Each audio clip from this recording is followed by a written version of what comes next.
Warning: this is not an instructional video of any sort. It is merely a look into my depressing and often upsetting life while working on my vehicles. Enjoy. What is going on, you guys? Welcome back to DriveHub, and in today's video, we're finally lowering the Corvette. And the best part about it, it's going to cost $0 to do, and it's only going to take about 10 minutes aside to complete. Good one.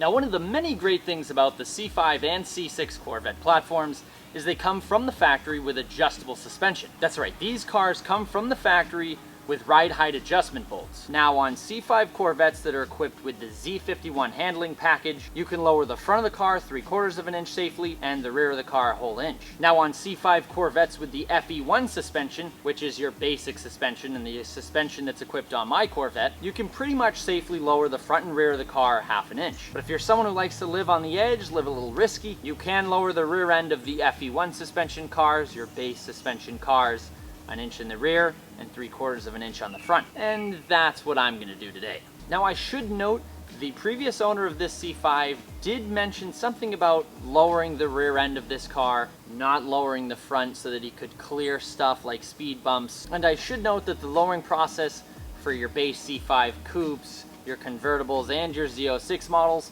are all gonna be the same. Now, before I go about adjusting the suspension on the Corvette, I'm going to climb under there with a ruler and I'm going to measure how much space there is between the factory front air dam and the ground right now, and then I'm going to measure again after I've done all the suspension adjustments. 10 seconds later. So it looks like the front air dam is about 3.5 inches from the ground right now before I've done any adjustments, but I like to start with the front before I move my way into the rear end. So right now I'm going to jack up the front of the C5. You do have to get the front off the ground to adjust the front suspension. In the rear, you don't have to, unless you're a bigger person like myself. So right now we're gonna jack the front of the C5 up and get the wheels off.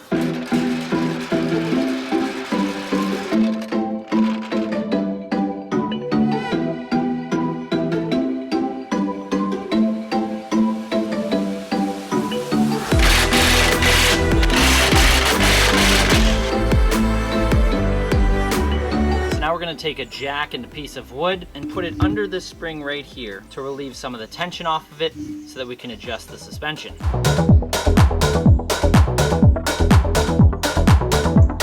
So right in here, there's our lowering bolt. So right now we're going to get a 10mm socket. We're going to turn that counterclockwise until it gets tight. Now I'm also going to remove the two 13mm shock mount bolts at the bottom here so that I can get a ratchet around the adjustment screw. Now with the two shock mount bolts out of the way, I can move the shock a little bit and I have much more room to get my 10mm socket on the adjustment bolt.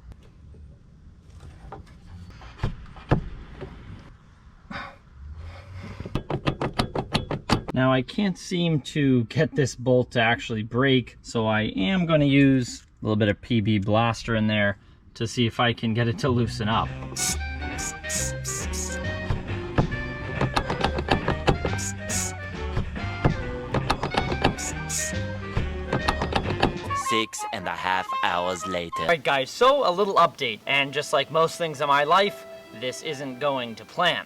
So basically, as of right now, I've been trying to get the front suspension adjustment bolt to turn either way, and it's not spinning anyway. And go figure, the bolt actually stripped on me. I sprayed PB Blaster on it, I let it sit, I tried a 12-point socket, I tried a 6-point socket, nothing's working. I decided to jump over to the other side to see if that side was any easier, and I'm in the same exact boat, except for that bolt hasn't stripped yet. Yet is the keyword. Both bolts are seized from what I can tell. I've done some Google searches to try to see if anyone's run into the same problem. There are a few guys that have, so I guess it's not that uncommon for these bolts to be seized. So what I'm gonna do right now is spray a little bit more PB Blaster, let them sit for a little longer, and I'm gonna take a torch to them and see if I can heat them up. 1 eternity later. All right guys, well, welcome to New England, where we have a thing called salt. And what salt does to the undercarriage of cars sucks. And today, Rust won and I lost. After 19 years here and 108,000 miles, the adjustment bolt for the suspension ride height is completely seized on both sides. Now I tried hitting it with PB Blaster, I tried hitting it with heat, I tried hitting it with vice grips, nothing worked. Now I try not to bring my cars to shops when I don't have to. I have a decent amount of tools at my disposal, but unfortunately everything that I had didn't work. Now you're supposed to be able to turn these bolts by hand sometimes. They're not supposed to be that hard to turn. Now I did have the right amount of pressure on the leaf spring to relieve the tension, so I should have been able to turn the bolts, but unfortunately, living in New England, and I actually drove this Corvette in the winter, the bolts were completely seized on both sides, and when I tried to use a 10mm wrench on both of them, unfortunately they're made of soft metal, and they stripped right away. Even after trying to put vice grips on them, the metal was just too soft, nothing was turning them. So I have come to the point where I might actually have to bring the Corvette to a shop to get this done. Now, as I said, I don't like doing this. It just costs extra money, and I don't even know when they're going to be able to take the car in to actually do the work. And I have a show in 2 weeks. I kind of need this done soon. So for right now, the car is going to sit the way that it is. Fortunately, none of the suspension components are screwed up. I did kind of torch the sway bar end link bushings, kind of melted them, so I am going to have to replace that. I am going to have to put the lower shock bolts back in, and then put on the wheels and tires, and the car will still be drivable. So that's where we're at right now. I'm sorry, this was supposed to be an instructional video, but as these things go sometimes, you can't win them all. Stay tuned for an update on what ends up happening to the suspension bolts. Like I said, I think I am gonna have to bring it to a shop. I'm gonna call around, see if there's a local shop that will be able to do something like this. And unfortunately, I know they don't make, you can't get GM replacement bolts, so I'm either gonna have to go with aftermarket lowering bolts or come up with a solution myself with cutting these ones off, but I really don't wanna have to do that. So again, stay tuned for an update on what the hell is gonna happen with this car. I have some research to do on who makes good lowering bolts, if I can find a set of OEM bolts.